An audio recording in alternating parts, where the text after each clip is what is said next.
Hello all, welcome back to the 5-Minute Tech channel. Today we will be talking about SQL Learning Path, in which we'll be going through the different areas in SQL that one should be familiar of. So without much ado, let's get started.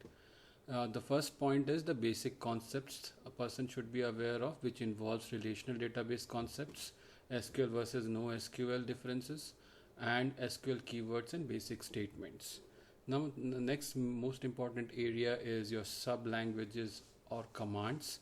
DDL, data definition language, data manipulation language, data query language, data control language, and transaction control language. So the next is DDL, data definition language, which involves operations like create, update, delete, drop, or rename on targets like database, tables, constraint, views, and index. Data manipulation language involves insert, update, and delete. Data query language involves select, from, where, group by, and where is we apply certain operators using where clause. And then we have having, order by, limit, which are also part of the DQL.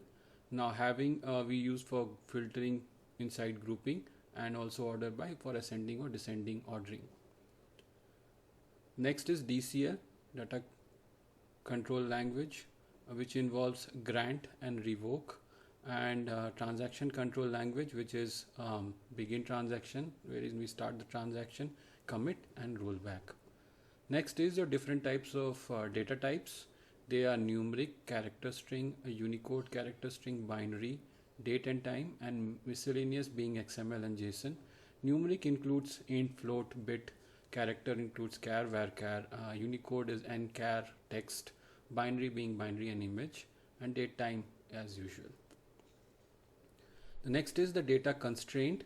We have different types of constraint like primary key, foreign key, unique key, not null, and the check attribute.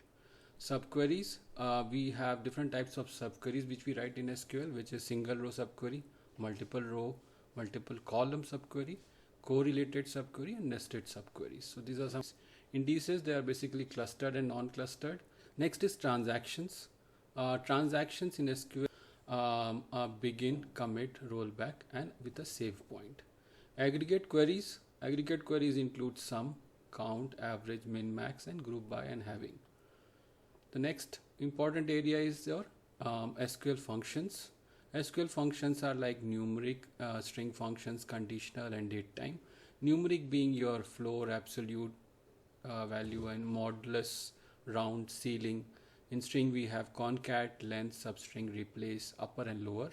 Conditional being your case function, nullif, and coalesce.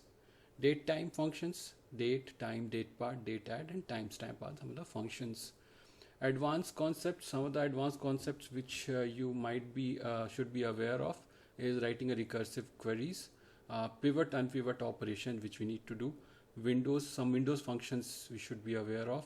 Common table expression is something which how you can write certain queries. Dynamic SQL, rank, dense rank, lead, and lag. So these are some of the basic areas, including some of the advanced concepts that an SQL developer or a developer should be aware of. So that's all about SQL Learning Path. Hope you like the video. If you like the video, press thumbs up to the video and subscribe to the channel.